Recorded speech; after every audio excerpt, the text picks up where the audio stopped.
लगती है। और दूसरा जो बताया कि अगर कोई वस्तु वृत्तीय गति कर रही है तो उसके ऊपर लगने वाले बल की दिशा हमेशा केंद्र में होती है, यानी जिधर त्वरण लग रहा है उधर ही होती है। इसीलिए उस बल को अभिकेंद्र बल कहते हैं। दोनों आ गया। Yes sir. एक पे एक फ्री।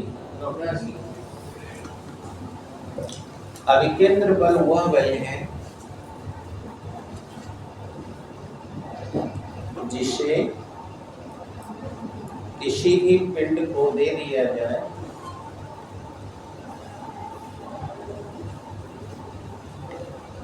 तो वह पिंड वृत्तीय गति करने लगता है। Centripetal force is that required force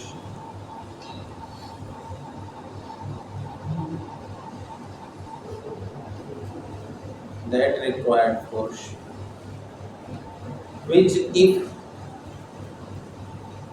provides to the body any object,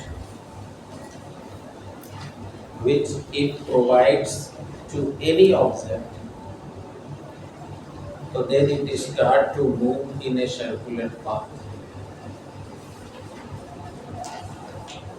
हो गया? Yes, sir. और दूसरी डेफिनेशन बताओ। वृत्तीय गति करते हुए पिंड, वही बोला।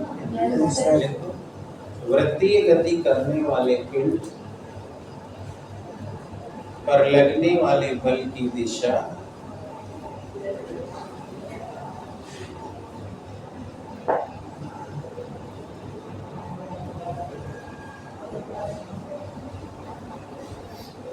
लगने वाले बल की दिशा सदैव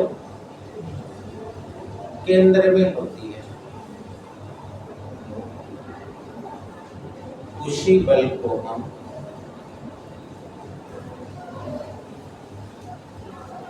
अभिकेंद्र बल कहते हैं। That's okay? Yes, sir. If the body making the circular motion, then the acting force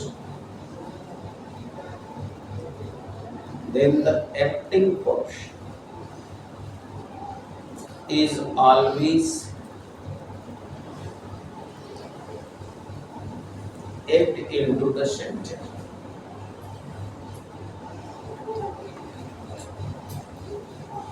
This is why this is called centripetal force. तो बेटे अब आपसे दो बातें याद रख लो। किसी बॉडी को सेंट्रिपिटल फोर्स में दोगे तो सर्कुलर मोशन करेगा। Yes, sir. दूसरा उल्टा, अगर वो सर्कुलर मोशन कर रहा है तो निस्संदेह उस पर सेंट्रिपिटल फोर्स लग रहा है। That's clear? Yes, sir. अभी दिक्कत है? No, sir. यदि जितनी भी चीजें सर्कुलर मोशन कर रही हैं वो सब सेंट्रिपिटल फोर्स की वजह से कर रही हैं। अब कैलकुलेट कर लिए? Yes, sir. तो अभी आप बोले हो कि सर ये बल जो लग रहा है केंद्र की ओर उसे हम सेंट्रिपिटल फोर्स कहेंगे। Yes, sir. और फोर्स के लगने से बताओ वो बॉडी एक्सेलरेट हुई है ना? Yes, sir. तो न्यूटन को बुला लिए? Yes, sir. तो देखो हम डायरेक्ट कर लेते हैं। तो बोलो न्यूटन के सेकेंड पढ़े हो कि नहीं पढ़े? Yes, sir. यानी बाई न्यूटन सेकेंड। बोलो क्या पढ़े हो? फोर्स, मास और एक्सीलरेशन के समानुपाती होता है, यानी कि F बराबर m/a। तो बताओ ये फोर्स कहाँ लग रहा है? सेंटर में। तो अब ये हो गया सेंट्रिपिटल फोर्स। Yes, sir. और एक्सीलरेशन पहले से ही सेंटर में है। Yes, sir. Doubts? No, sir. अब बता बेटा F। अब अभी इसके दो वैल्यू निकालें। Yes, sir. कि अगर लीनियर पता हो तो भी इसमें यार। तो देखो आपको सेंट्रिपिटल फोर्स का फार्मूला प्राप्त हो चुका है। Yes, sir. Fc = mv/r. एक फार्मूला। Yes, sir. और अगर आपके सवाल में बताओ लीनियर वेलोसिटी ना देके एंगुलर वेलोसिटी देखा तो उसका भी सूत्र बनाए थे। Yes, sir. A बराबर r omega square. Yes, sir. यहाँ लिख दें in the form of angular velocity. Yes, sir. Omega से शो करते हैं। Yes, sir. तो बोलो fc इक्वल टू m और इसकी वैल्यू बताओ बताएंगे r ओमेगा बन गई कि नहीं? Yes, sir. तो ये आपकी आ गई fc बराबर mr ओमेगा स्क्वायर। अब बताओ कोई डाउट है? No, sir. और क्या सब समझ में आ रहा है? Yes, sir.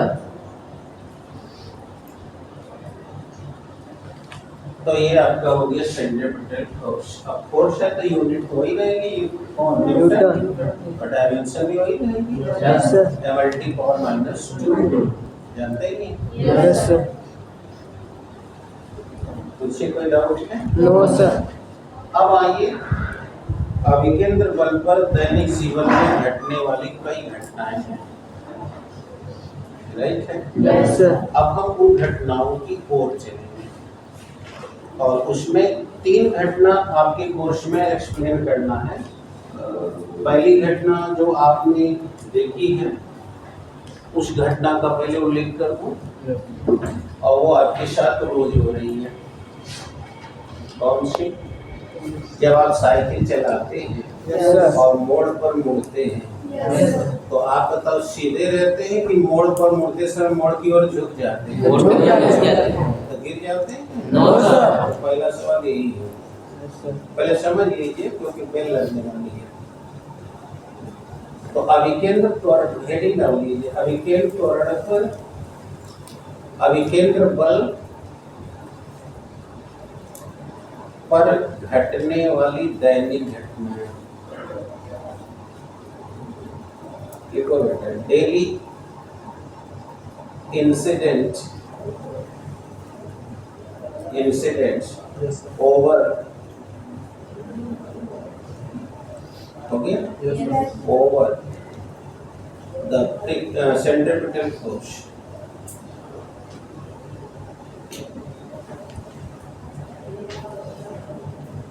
ठीक है? हम उसको चाहो तो ड्यू टू भी सेंट्रीपिटल फोर्स लिख सकते हो। अब अभिकेंद्र बल के कारण दैनिक जीवन में देखो हमारे 3 घटना पढ़ना है। वैसे तो बहुत घटना घट रही है Yes, sir. लेकिन अभी जब तुम ये पढ़ लोगे तो तुमको कई चीजों का ज्ञान हो जाएगा। Yes, sir. आओ देखो क्या है। पहला घटना सुनो। कोई भी साइकिल सवार जब मोड़ पर मुड़ता है तो मुड़ते समय मोड़ के अंदर की ओर झुक जाता है क्यों? ठीक है? Yes, sir. सवाल नंबर 2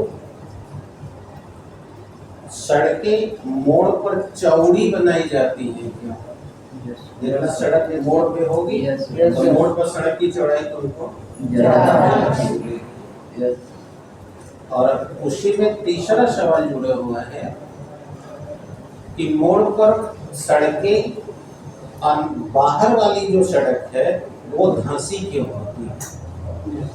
देखा क्या नहीं? Yes, sir. जैसे सड़क है Yes, sir. अब ये सड़क जो ऐसे मुड़ रही होगी तो देखना कि जो सड़क की ये वाला किनारा है ये Yes. दबा होगा Yes, sir. उठा हुआ आखिर ऐसा क्यों? और ऐसा तुम्हें सड़क में ही नहीं रेल की पटरी में भी दिखेगा। अतः यही प्रिंसिपल रेल की पटरी में भी है। तो सड़कें मोड़ पर जो बनाई जाती हैं तो मोड़ के अंदर वाली सड़क झुकी क्यों होती है और अपोजिट साइड वाली बड़ी उठी क्यों होती है? Yes. यानी कि if the roads are taking a turn so then why the edge of inside the turn was depressed while the opposite side was elevated? Okay? Yes, sir. और अब चौथा कारण भी आपके साथ है जो आपके घर में हो रहा है। मखानी के मथने पर दूध में से क्रीम कैसे निकल जाता है? होता है ना? Yes, sir. आपके घर में गाय भैंस है तो माता जी आपकी जब मखानी से महती हैं तो देखे होंगे उसके अंदर लहू घी सब भर जाता है। समझ आया? Yes sir. तो ये सारी जो अभी तक घटना सुनाए हैं, ये सारी घटनाएं क्या है? आपके दैनिक जीवन में घटती हैं और आप इनका इस्तेमाल कर रहे हैं। अब हमें जानना है ऐसा क्यों। तो उसके लिए समय तो दिख रहा हूँ नहीं है, बेल कभी भी लग सकती है। Yes sir. तो अब हम आपको पहले एक और कारण बता दें, जो कारण अभी कुछ देर पहले जिक्र किया था कि समुद्र में अगर बड़ी बड़ी भंवर धाराएं बनती हैं, यस सर। तो उधर जहाज वगैरह की ओर टूट जाते हैं। आपने सुना कि सेंट्रीपिटल फोर्स पा करके वो सेंटर में जाते हैं। Yes sir. और उस सेंट्रीपिटल फोर्स के कारण टूट जाते हैं। ऐसी ही एक घटना आपने जमीन पर देखी होगी, जिसको आप लोग अपनी भाषा में बवंडर बाबा कहते हो। Yes sir. और आप तो जानते हो कि जो लोग किसी भी घट रही घटना को एक्सप्लेन नहीं कर पाते, उसे या तो चमत्कार कहने लगते हैं और या तो फिर उसे कोई आबा बाबा ढाबा का कृपा कहते हैं। Yes sir. सुने ही होगा। Yes sir. यानी कह देंगे ये फलनुमा बाबा का चमत्कार है, ये ऐसा है, और फिर अगले दिन से वहाँ कीर्तन चालू हो जाता है, मंदिर बनने लगता है। देखोगे ऐसा? Yes sir. ये कोई आश्चर्यजनक बात नहीं है। भारतवर्ष विविधताओं का देश है, तो आप देखना ऐसा हो जाए। लेकिन मैंने आपको पहले दिन कहा था कि विज्ञान में जो घटनाएं हम नहीं समझ पाते उन्हें चमत्कार कह देते हैं। Yes sir. जैसे कुछ दिन पहले एक चमत्कार सुने रहे होंगे कि गणेश जी दूध पी रहे हैं। Yes sir. ये कुछ भी, कोई भी बाबा दूध पी रहे हैं, अब्बे लिया दूध अब्बे बाबा जी को पिला देंगे। मानी ऐसी कोई घटना नहीं है। लेकिन अखबार में निकल जाए तो जो लोग नहीं समझते हैं उनकी श्रद्धा भक्ति जग जाती है, और फिर वहाँ वही बात तुमने देखना जमीन है। जब कभी चक्रवाती हवा बनती है तो देखना वो हवा ऐसे सर्कुलर मोशन करती है। अकुल जितना धूल करता है तो तुम लोग कहते बॉन्डर बाबा वहाँ हट जा, नहीं तो खींचेंगे। और ठीक बात है, खींच तो लेगा ही। लेकिन उस समय देखना कि उस समय जैसे पानी में बना था, सेंट्रीपिटल फोर्स की दिशा नीचे थी, और जब जमीन पे बनेगा हवा से तो देखना ऊपर।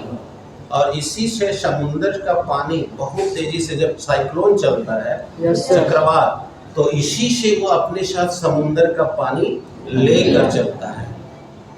आया?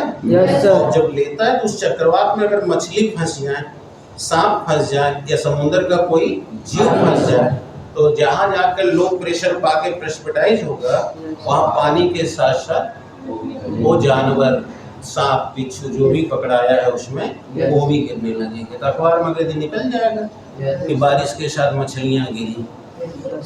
अब वहाँ कोनो चमत्कार साबित कर देंगे कि ये पलनवा बाबा जी तरना पहले वो नहीं के चमत्कार है। तो ऐसा कुछ नहीं होगा, राइट? तो बॉन्डर बाबा तुमने नाम दिया, दरअसल वो बॉन्डर नहीं है। एयर की वजह से जब वो वहाँ सर्कुलर मोशन बना लेता है, तो उस मोशन के अंदर जितनी भी वस्तुएं हैं सब सर्कुलर मोशन करने लगती है। आया? और उस मोशन का सेंटर ऊपर की ओर होता है। मैंने आपको बताया था हल्की वस्तुओं का सेंटर ऊपर होता है। आया था? तो अब ये ऊपर की ओर होता है, तो इसीलिए वो वस्तुएं उसके साथ ऊपर की ओर घूमने लगती हैं। आगे आप समझ? यानी इसके पीछे कोई हवा बाबा नहीं है, सेंट्रीपिटल फोर्स है, जो कि आपने पढ़ा कि सर्कुलर मोशन में सेंट्रीपिटल फोर्स पैदा। That's clear? Yes, sir. अब कल ये जो 3 कारण बताए हैं उनको एक्सप्लेन करेंगे। Yes, sir.